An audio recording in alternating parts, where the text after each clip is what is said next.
За уучлаарай залуусаа.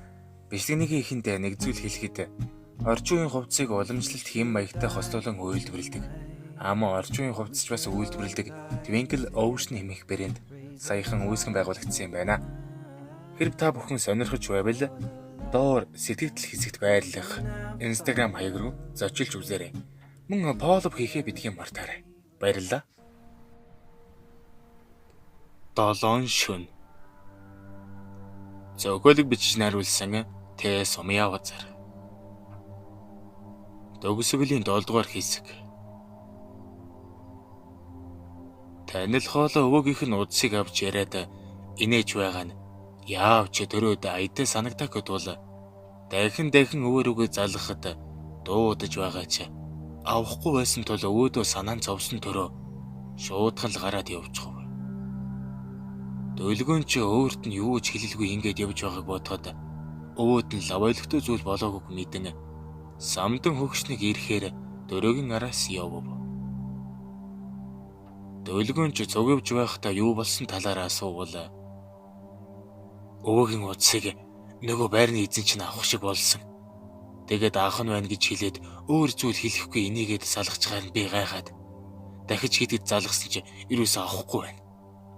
Би яг таньсан. Тэр хоолойг байрны эзний хоолой гэдгийг шууд сонсоод л мэдсэн. Тэр новш хөдөө явлаа гэж хэлээд тагчиг болоод удсан холбогдохгүй байсан хэрнэ гэнэт ингэж гарч ирсэн сэжигтэй байна. Гэж хэлээд дөргөнгийг чинь алах төрөөг харвал тэр өвөөгөө очиж аврахын тулд юу ч хийхээс буцахгүй шийдсэн царайтай явж байх бөгөөд дөлгөөн чинь самдан өвгөнд хизээч баярлаа танихгүй өртөө болсон тул түүнийг аврахаар сэтгэл шулуудан яваа нь. Тэд хоёул очиж өвөөгөө аваад буцах төлөвлөгөөтэй байсан тул найзуудыгаа дуудахыг хүссэнгүй. Хоёулахнаа явсаар өнөөх муу ёрын байранд ирэхэд дүүрэн хүнтэй байдаг 1-2 давхар нь хүртэл намгүн байх ба өнөөх хоёр ч шууд л 3 давхарт гарч дөлгөөний байсан өрөөний урд ирээд хаалгыг нь даддал онгорхоо байв. Бодож санах юмгүй шуудхан л яваад ороход өрөөний голд ухаангүй хэвдэх өвгөний хажууд үнэхээр байрны эзэн залуу сууж байхыг хараад төрөө. Чимөө өвөг минь яасан? Анхнаас худал хэлж найзыг минь энэ новшин өрөөнд оруулж чөтгөрт хорлуулах санаатай байсан. Бас болоогүй өөрөө хөдөө явлаа гэж худал хэлээд алга усныг чинь мэдэхгүй гэж санаа юу? Чимөө новш энэ өрөөг жирийн биш гэдгийг мэдсээр байж зориуд ийм зүйл хийсэн. Тийм биз дээ. Хэмээн төрөөг хэлэхэд түүний өөр бараг л буцалж байх бөгөөд дөлгөөнч бас байрны эзэн залуу руу заналтайгаар ширтэн зогсон. Гэтэл байрны эзэн залуу өвөө чинь зүгээр л унтаж байна. Бидгийг сүрж гин. Чи сансныг бодвол гүйлгэн ухаан сайтай юм гэж. Өвөө чинь нэг чадaltaй хүн юм байна. Өмнө нь энэ өрөөнд олон жлам бөө засалчид ирж байсан чи нэгэн ч дарж чадалгүй бодлого үдэж зарим нь бүр хорлогдож байсан. Дэрж улмыг танаа өвөө ганц шөнийн дотор бүр ганцаархнаа даржхаж би чи өнөө хүлэгчний сүнсийг ингээд байхгүй болсонд харамсчил байна. Уг нь тэрний ачаар би их л зугаатай амьдарч байсан юмсан. Гэж хэлээд хээнэгчгүй суухта дамиг гархан асаахад дөрөө ихэд уурлан тэр чинь юу гэсэн үг юм?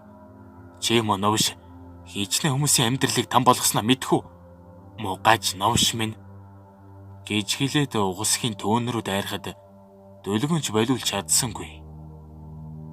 Дөрөө маш хүчтэй зохиж унгахад хэд өшгөлснийхоо дараа дөлгөөнд хандан чи өвөг аваад гарч бай. Гараад цагдаа дуудаарай. Би новшиг ганцхан сургаад өгье. Гэхэд дөлгөөн түүнийг уурлахад нь багын л айдаг байсан тул элдв зүйл хэлсэнгүй. За хэтрүүлчих вэ? Болгоомжтой байгаарай. Би өвөг чинь аваад гарч бай. Чи удахгүй хараас гараад ирээрэй. Гэж хэлээд ухаангүй хэвдэх самдан өвгнийг арайчуу гэж өргөөд дөрөөгөр дулслуулан нуруундаа үүрээд гарахтаа өнөөх залуу руу харахад хэдий зусаа гартал зодуулсан ч инээсэн хിവэр хөвдөж байв. Чи эргүү навш юм да. Цагдаа дуудаад намайг яасан гэж хэлэх үү? Энэ ах манай найзыг сүнстэй өрөөнд оруулж алуулахыг завдсан. Өмнө нь жолон хүний тэгж хорлсон гэж хэлэхээр чин цагдаа нар идэхэд намайг барина гэж бодоо юу? Хэмээн дажигтал инээхэд шүдцэн гараа далайх төрөө түүнийг алах гэж буй мэд ширтгэд өөдөөс нь тавлан алив зохиочтэй алсан ч болно. Чийл шоронд хадна шүү дээ тэнийг новш минь хэмээн үгээр идээд өнөөхөл муухай инээд дахин гаргахад төрөөдөөнийг зогсонгүй. Харин яагаад ч юм ийм зүйл хийх болсон тухай асуухаар шийдлээ. Тэгтэл өнөөхөн ч ярих дуртай байх бөгөөд сэд зөхүүлсэн уруулнаас урсах цусаа арчин босч суугаад жийчээ дайжгүй зөгтөг юм байна. Би яагаад ийм зүйл хийх болсныг үнэхээр мэдмээр байвал хажууд суул да. Гэхэд төрөө хэдий хаширлавч хажууд нь суухад тэр ярьж эхлэв. Би анх өмссөн хувцснаасаа өөр зүйлгүй амьдралд хөл тавихтаа яг л чиний насан дээр байснаа санаж байна. Намайг их эзэг ихгүй наашааг их ах トゥ угүй байсан би асрамжин газарт л өссөн дөө. Дэнд өнгөрүүлсэн он жилүүд бол миний амьдралын хамгийн хар бараан жилүүд байлаа.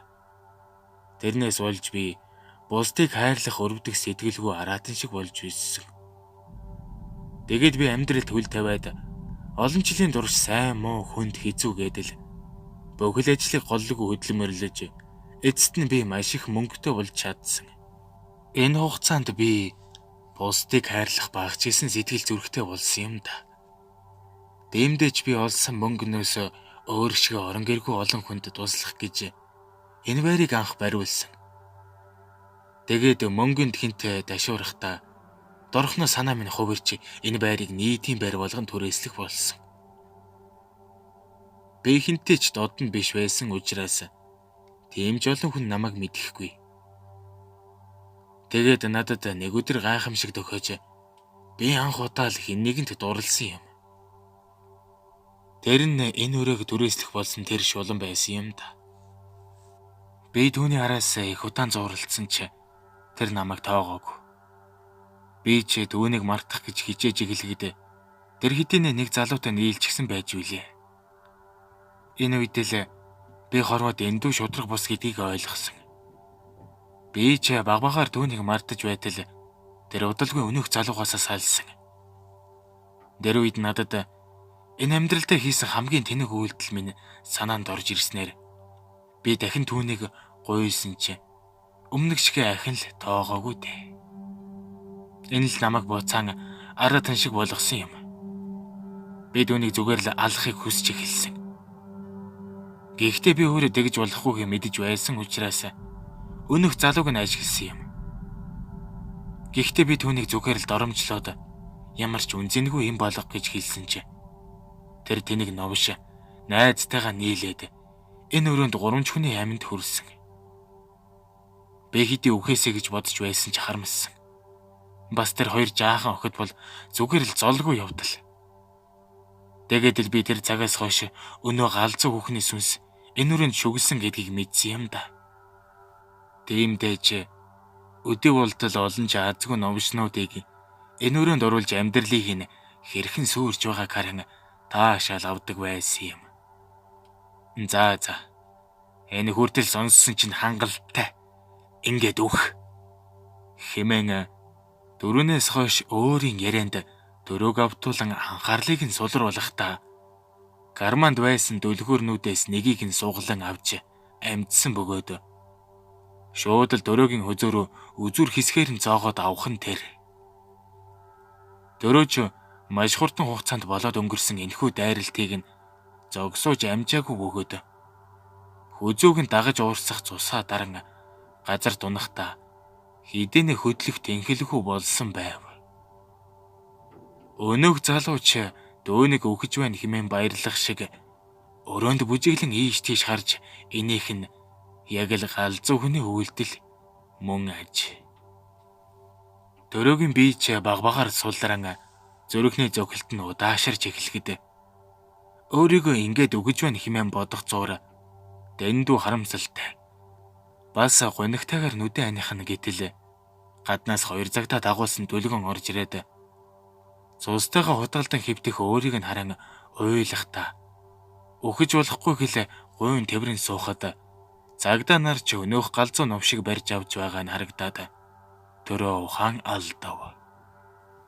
Сэдгэцийн гүн эмэг ихтэйч түүнийгээ олон жил нуун дарагдуулж бусдыг санаатаагаар хохирох гэмтэх зэрэг олон гэмт хэрэг хийсэн ээлжлэгдсэн өнөөх байрны эзэн залуу насаараа сэдгэцийн хэмлэгт хадагдах болж өнөөх байрыг нь чуран авснараа өгөөл явдал эзлэгдэжээ. Зугуурхнаар нүдэ нээхэд өмнө гарыг нь адхан сууж байгаа харагдвал 4 сая нэг ухаан ороод эргэн тойрноо харахад эмнэлгийн өрөөнд хэвтэж байх бөгөөд өөрийгөө амьд гэдгийг мэдрэх хичнээн сайхан байгааг үгээр хэлж чадахгүй баярын нулимс сунхан өгөөрөөгөө хараад инээмсэглэнэ. Зохиолыг бичиж найруулсан Тэс Мявазар. Танд манай бичлэг таалагдвал subscribe дарж мөн share хийж түгээхээ бидгийн мартаарай. Баярлалаа.